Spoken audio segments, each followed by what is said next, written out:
I, 43 need to send a letter of thanks to Dyson. I discovered my wife, 49, of 17 years, 18-month affair when I updated our fan filter on the app it uses. History, married 17 years with no children of our own. She's been divorced once and had 2 daughters that I helped to raise, now 28, 23, prior to our marriage. We've really only had minor bumps and issues, in my opinion. We've had an open-door type of communication with each other. Whether it be work issues and venting, or sexual issues, or just how we are feeling. Often we will just talk on the couch about life and philosophy in general. I felt that we had a great connection and a pretty heavy, fulfilling sex life. We are both in good shape and maintain a healthy lifestyle. I work in the medical field and due to things being what they are, have been putting in a decent amount of overtime over the past 5 months. She works in a legal consultancy and has been working from home for the past 5 months. Which has made things a bit distant, but on our days off we are tight. Changed the filter on the Dyson fan in our bedroom last night. Asked wife if I could use her phone to update the app, in order to reset the change filter alert. Mine was on the charger next to the front door. I noticed she had put on a pattern unlock and kinda wanted to ask her what that was about. As I was looking for the app on her phone, a notification for Snapchat popped up. My stomach dropped immediately as I read the small tag. I'll bring the special toy. It said. My brain understood the words but my mind just stopped functioning. She asked what was the matter, after I guessed several minutes of me just sitting and staring at the bedroom fan. My wife has an obligatory quarterly out-of-town meeting that puts her 2 states away for 5 days every business quarter. I knew it was about this coming trip on Monday. I've perused Reddit for years anonymously. I've read hundreds of stories that began like this and never once have I thought about it being me, that would sit on my bedroom floor and be in such a cold, dumbfounded state. I recovered and said, oh, just getting info about the IP and router.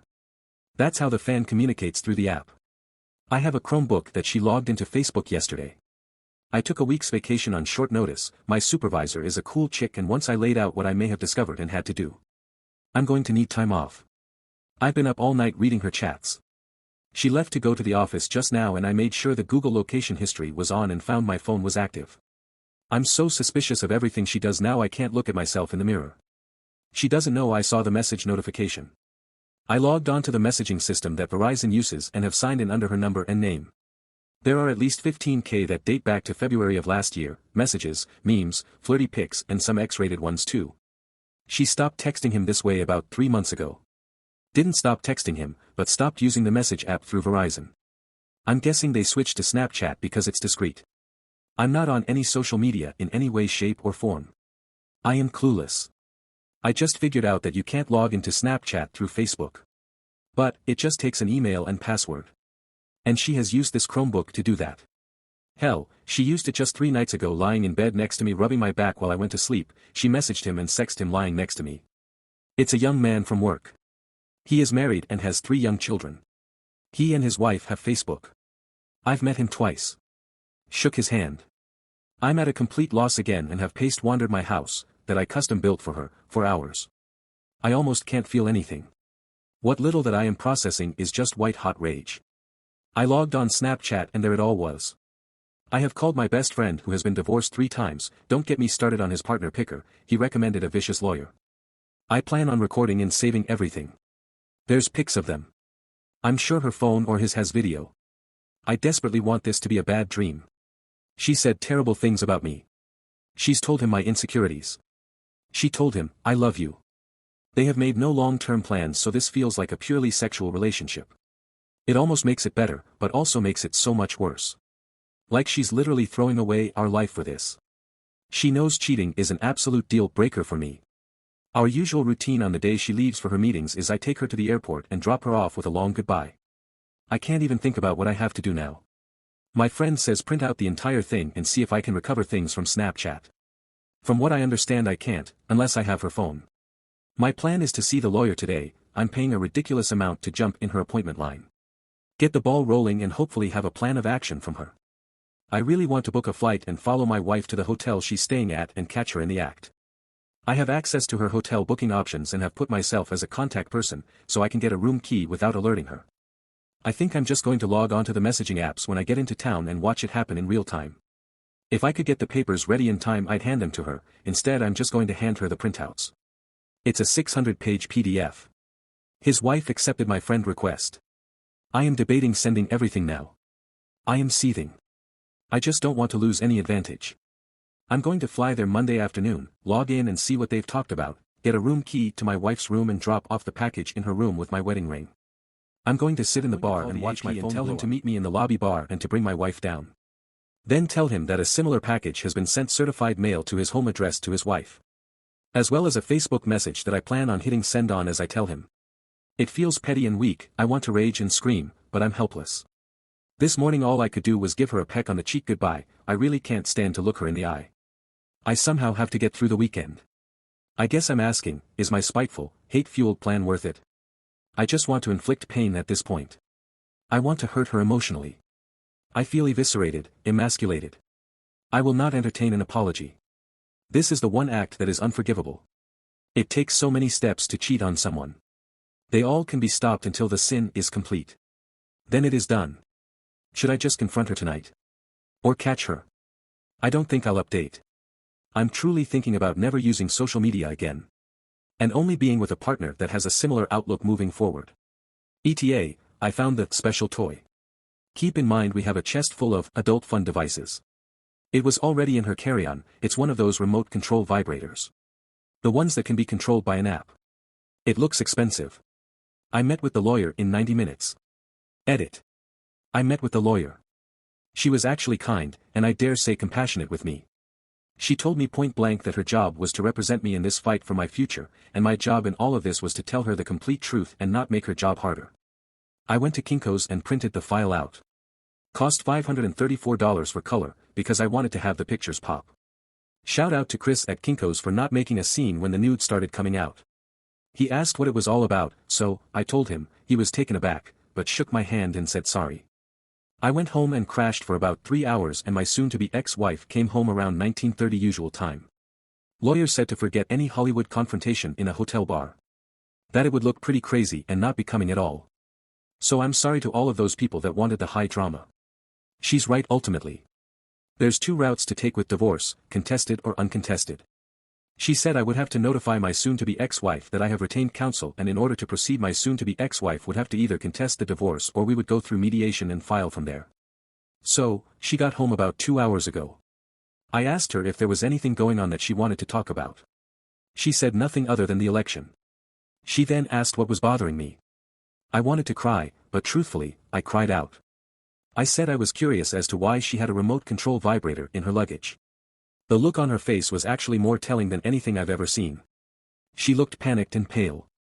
She began to breathe faster. I asked why she would have something like that. Who had the code and the app to it? She stammered and the tears began. As I pulled out my 3 file folders worth of text exchanges I asked if the AP's wife would have it. She cried and pleaded that she could explain. I said she had 5 minutes to do it. Of course she couldn't. I told her what my attorney told me to tell her. I also told her to leave. She screamed it was her house too. I calmly told her that maybe, but I would be notifying everyone about her affair and betrayal. That even the girls will know. Or, she can leave now and find living arrangements for the time being. Hell, she'll be at her work conference for a week. She was speechless. I calmly pulled up Facebook and showed her the AP's wife. I said, do you want me to tell her or are you going to do it right now? Tears and moaning and pleading with, I love you, and, it wasn't supposed to go this far. Then my favorite, you can't do this. I said well it looks like I'm doing it, as I sent the AP's wife a message with the file of their escapades on it. I prefaced it with apologies and a brief explanation. I haven't heard back from her. I leafed through the stacks of paper and started reading random excerpts out loud to my soon-to-be ex-wife. I just wish we could spend the day attached to each other. Just you inside of me. You feel so much more intense than any other woman I've ever been with. She is still sobbing and asking to talk about us. She says our marriage can withstand her mistake. I told her I would never forgive her, her word is shit, and that she threw away the last 17 years. I'm still entertaining the whole HR thing and I am going to tell everyone about her decision to end our marriage by cheating. I have a therapy appointment scheduled Tuesday. I kinda feel extremely elated, I'm shaking, and incredibly low right now, I kinda want to die. The house is pretty quiet except for her crying and moaning. I told her to not come back after her trip. I'm currently sending friend requests and trying to get everyone on my page, I'm just going to send it to everyone that way. I am going to wait until the morning to call the girls. I raised them from when they were 11 and 6. They are women now 28 and 23. I don't know what to tell them, or how to handle them. Update 1. To those that kept saying, that's not how Snapchat works, yes, you are correct, she had that running in the background, it was WhatsApp. I don't really give a shit, I saw it. I again need to thank Dyson for their app and the kick-ass fan I got from my brother-in-law for Christmas. I'm going to give a deeper background on our situation to help with some perspective on why I feel the way I do. My original post was pretty much a stream of consciousness and felt as disjointed as I did then. I went to college in Las Vegas in the mid-90s. I graduated in 1999. I had a blast there. I got around, it was during this formative time I decided to never marry. That essentially removes your agency, and I definitely did not want children. When I graduated with my degree in nursing, I quickly excelled in cardiovascular intensive care. I moved home to Texas in 2001 and pursued my master's degree to be an advanced practice RN/nurse practitioner with a specialization in CV surgery. While I was achieving this, I decided to pursue medical school and shifted coursework to fill in what I needed to apply. It was then that I met my soon-to-be ex-wife. She was a short chubby, I believe the kids today would say thick, red-headed firecracker. We met in code. It was intense, both the attraction and the dating. We were saying I love you within 3 months. She was a mother of 2, remember, I wanted to be child-free, that had been divorced for about 2 years. She was just getting out of an on-again off-again relationship when we met. We dated for about 2 years and she slowly introduced her daughters to me, 11, 6. She sat me down one night and gave me a pretty heartfelt but pragmatic talk about us or where we were at the time, and what she needed/expected from me, or any other partner. Essentially she said it was time to either get married or move on. I was still pretty anti-marriage and she respected that.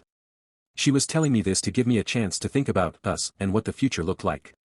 She had a pretty good point in that we were living together, 8 months, and even had each other as persons to notify in an emergency. She joked that all that was missing was having each other on our insurance. It was a good honest talk and we agreed that we would continue on for a bit more, but I would ultimately have to make the decision. 2 weeks later, I had an acceptance letter to a medical school about 2 hours away. I was ecstatic and crushed at the same time. I had just had my 26th birthday and was about to accomplish a huge life goal. Then I realized I'd never see her or the girls. My self-doubt got the better of me. Being a medical student, then resident, with a fellowship was going to be a roughly 7-year process, all the while, I could not make the money or support the lifestyle we had grown accustomed to. I thought about the prospect of at least 7 years of loans, debt, and work, and losing her.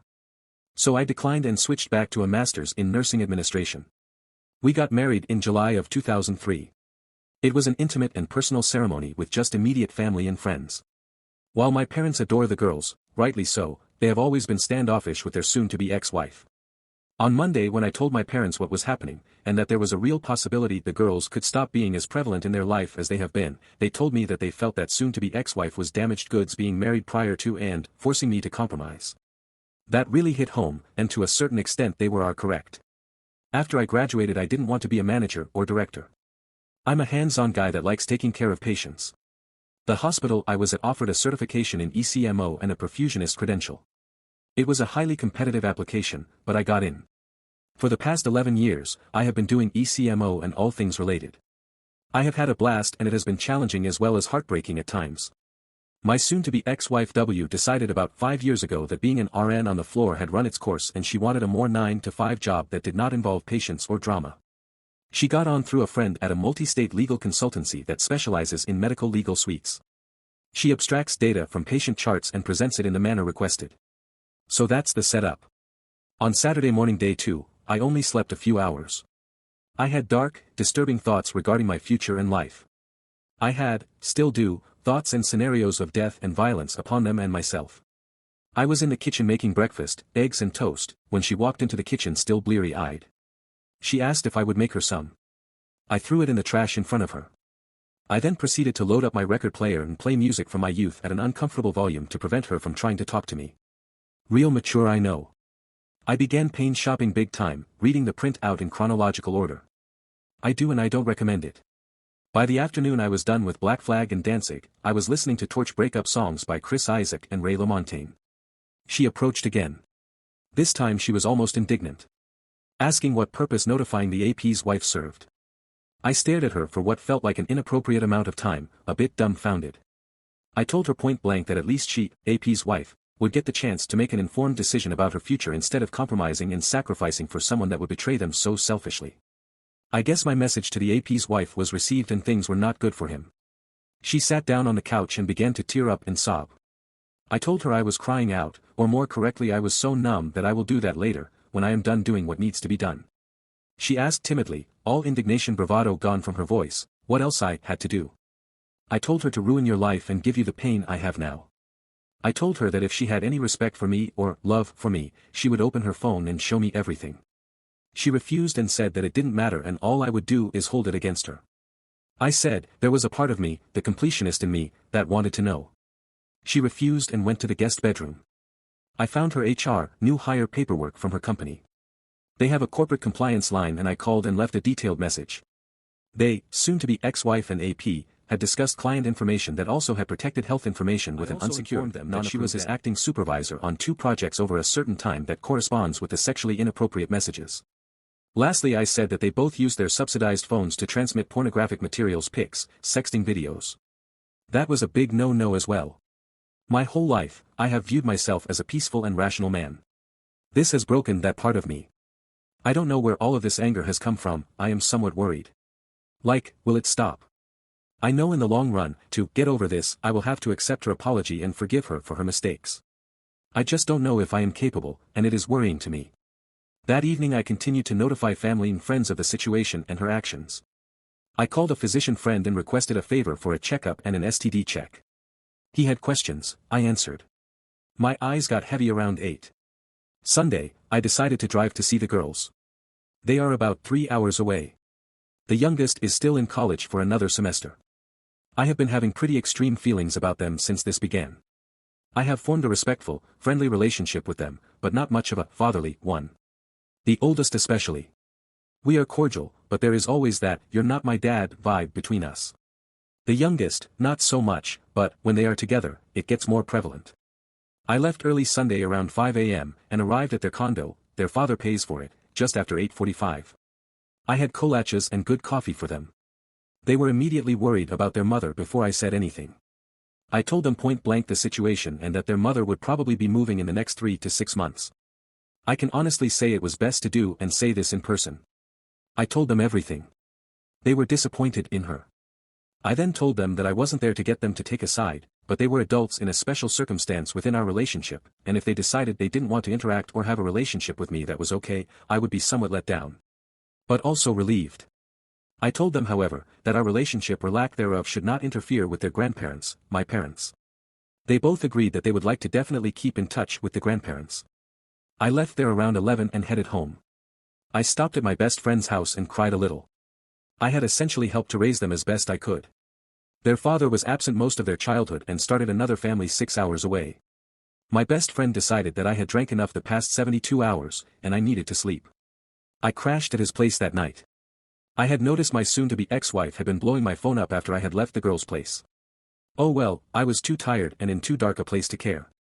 Monday day 4, I arrived home around 8 and noticed her Porsche was still there. I thought for a moment that she Ubered or Wazed to the airport. No, she had not. She was up and had breakfast made. She asked me to sit down and eat with her. I did. She asked how it tasted. I told her it was like static. I told her I've had a hard time tasting and feeling anything other than bitterness and anger, for the past 5 days. She had called in sick at work, and did not leave for her quarterly meeting. She tried to start talking about how worried she was for me and that she loved me so much. She had gotten a call from her oldest yesterday around noon and they were deeply disturbed by her behavior. I laughed as I did it. I realized it was not a funny laugh. It had a manic kind of feel to it and took me aback. I said, "Oh, you love me so much you have a 1.5 year affair behind my back. You love me so much you have some other married man.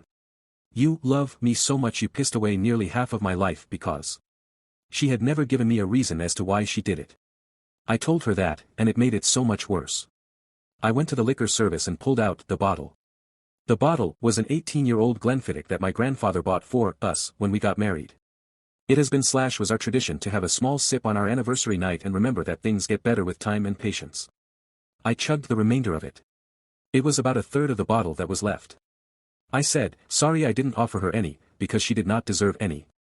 I went to the bedroom and began pulling all of the pictures off of the wall that had us or her in them. I placed them on the kitchen table. She had left. My attorney, or rather her paralegal, called to notify me the petition for divorce was ready, and I needed to sign off on it before it could be filed and soon-to-be ex-wife would be served within 10 business days. I read it quickly, while very buzzing on premium scotch. E-signed and pressed send. I also got a message from the AP's wife. She reluctantly thanked me for this horrible but good revelation. She declined to speak with me, but wanted to message me to tell me. She found texts and videos with other women besides my soon-to-be ex-wife. She kicked him out, and was going to an attorney soon. They live in California. He's fucked. I proceeded to listen to music and have a few more drinks. I fell asleep around 4 in the afternoon. I heard her come home around 10, she saw the pile of pictures and things that had at one time meant something to us. She began sobbing and asking me to talk to her. I only asked one question, why? She kept saying she didn't know. I called her vile things and said that she made so many decisions to get to just the first text. It was she that started it. I was pretty loose with my tongue due to being drunk. I laughed at her and started taking off my clothes and said, you threw away this, pointing to my body. I'm going to get shit for it, but I'm 6 feet 4 inches and weigh 200. Up until last week I still jogged and lifted weights 4 times a week. Guy that wasn't going to do anything for her. I went to my room and had a shower. When I got out, she was in the bed naked. She had lit some candles and begged me to fuck her. I turned on my camera and told her to repeat what she said. I thank everyone who mentioned doing this, just in case, for whatever reason, my erection did not do a good job of convincing her that I didn't want to. So, I did it. I was not kind. I put her in uncomfortable positions and pounded her. I told her I wanted anal, and I wanted to hear her beg me for it. I recorded it all. I felt so many mixed emotions after. I love her, and I am indifferent to her. I hate her, and I think nothing of her. I want her and feel like I need her, but it hurts me to think of us anymore. We fell asleep together. I woke up kind of hungover and had a hard time looking at myself in the mirror.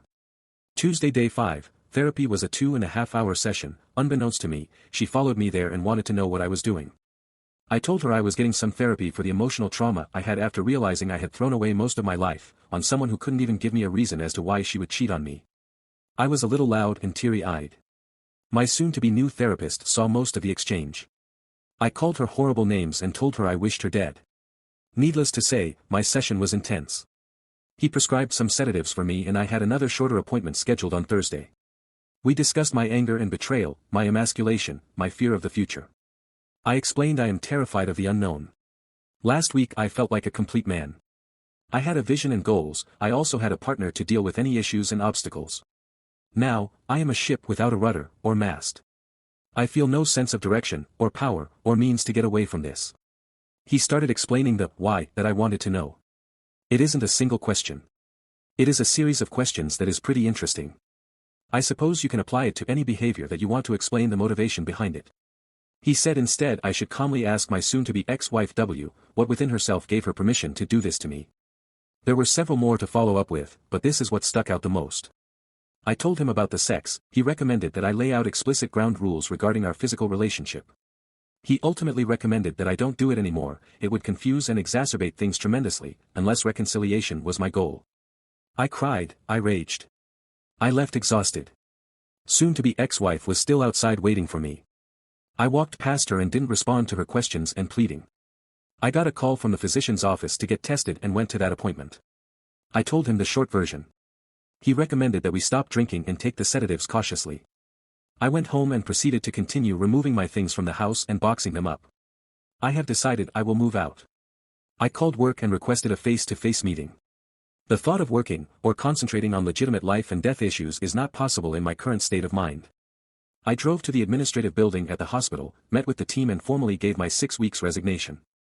I have such a niche, specialized job that 6 weeks is kind of a minimum courtesy. I put it succinctly that my soon-to-be ex-wife W's actions had caused a stressful home life, and I would be a detriment to patients, the team, and myself if I continued to remain in this area.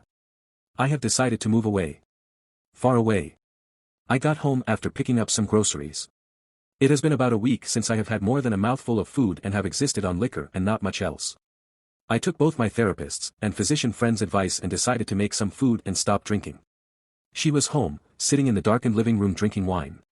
She had organized the pictures and was looking through them. She had put on makeup and was wearing a date night dress. She had been crying a lot. Her makeup was in bad shape. She got up and tried to embrace me. I pushed her gently away and made a production of pulling out my phone and hitting record. She started crying again. She told me the AP's wife had called her and told her that he had had other women as well as her. She said that she was so much of a fool and every derogatory name I had called her was right. She begged me to consider us. I said why bother, she didn't when she betrayed me. I told her I was sorry that her lies caught her out, but I felt that she was sorry she got caught, not remorseful for what she did to me. I told her I felt she was sorry that she was going to have to start over and that she was more upset about that than losing any love she had for me.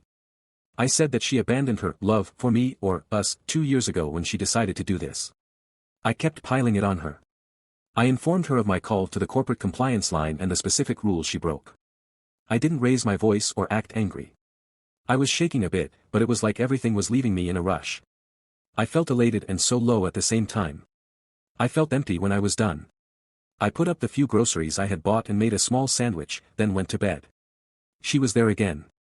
I pulled out my phone and told her with the recorder what my therapist had talked about in regards to sex.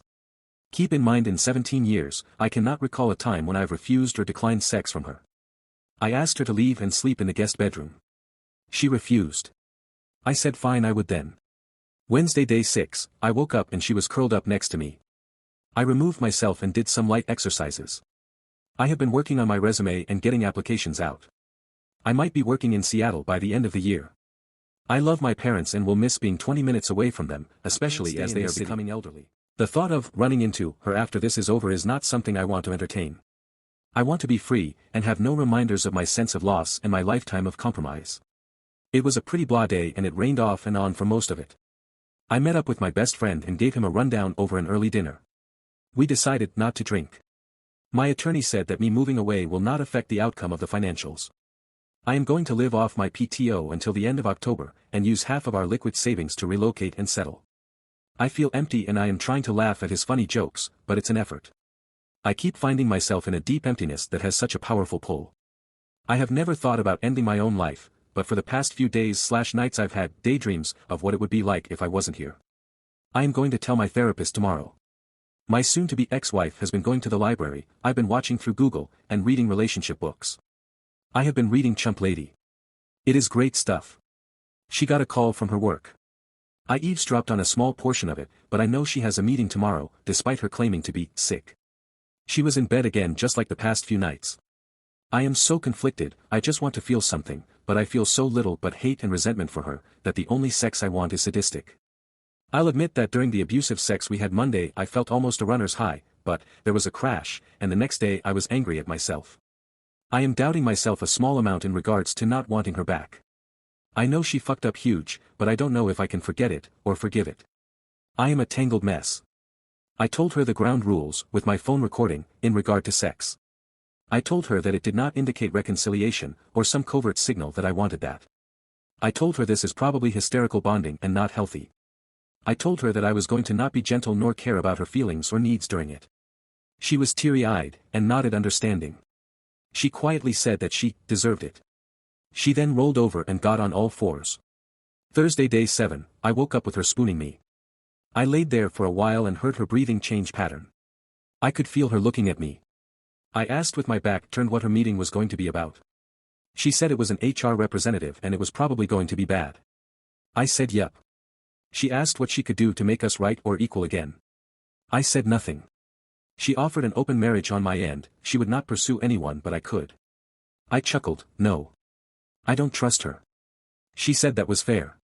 We had this conversation with my back to her, it was easier than looking at her. I get mad when I see her face. I asked what I did in this marriage that made her so unhappy she did this. She said I was beyond great. I chuckled again, well obviously that doesn't matter. She said it was an adventure, like she lived off of the rush, she didn't realize until it was way too late that if she got caught or if something went wrong everyone would be hurt, she said it was a huge relief and an unforgettable pain when I confronted her. I got up and made us breakfast.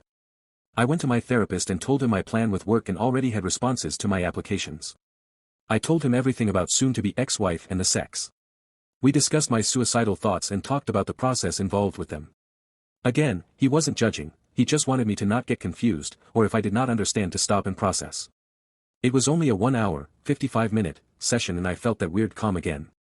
Like nothing matters for now. Everything just is. When I got home she was sitting in the living room.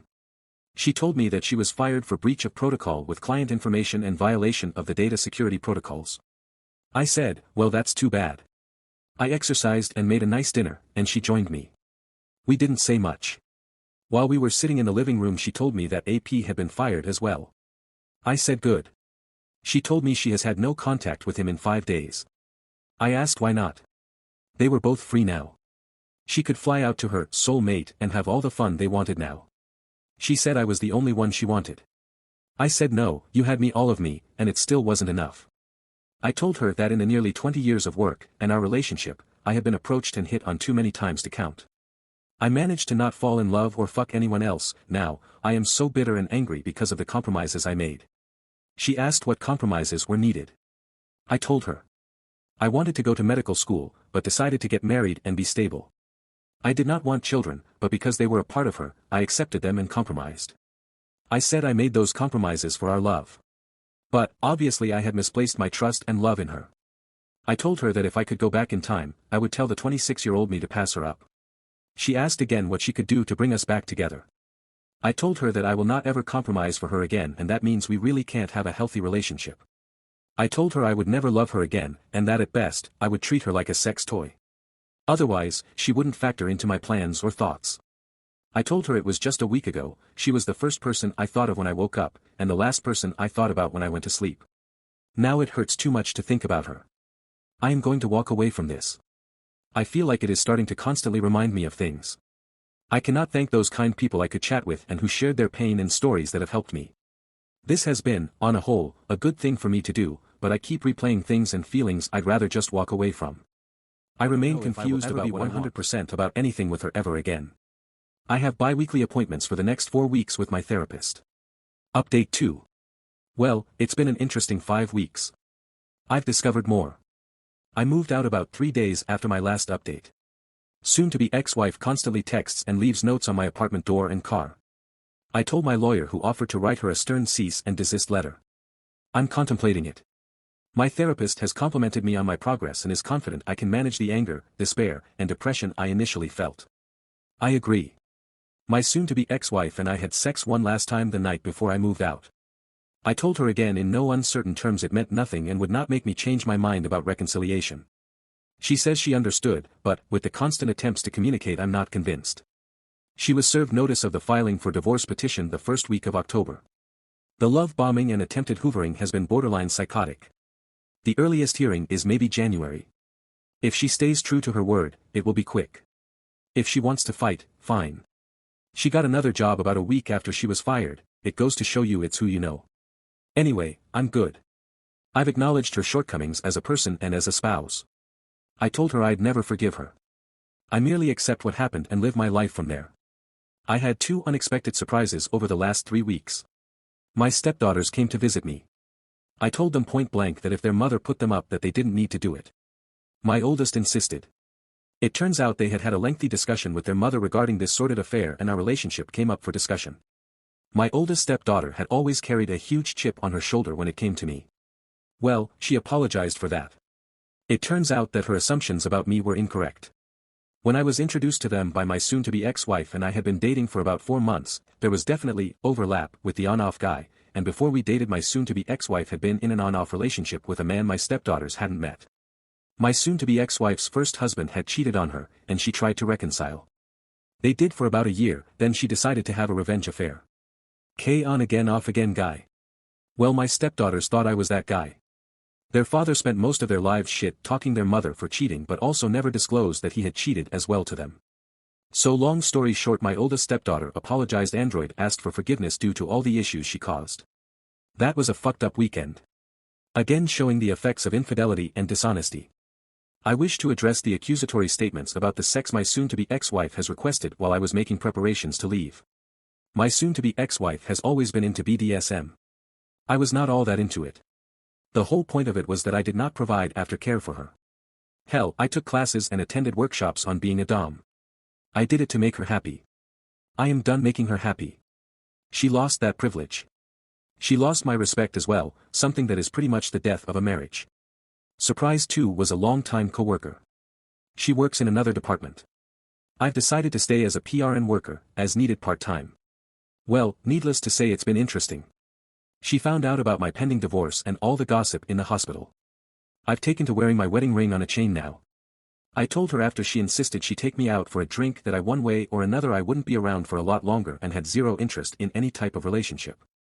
She just smiled and squeezed my hand, then told me that she had no intention to be with me forever, she just wanted to F my brains out and try me on. She's been spending the night a couple times a week and it is something I've enjoyed.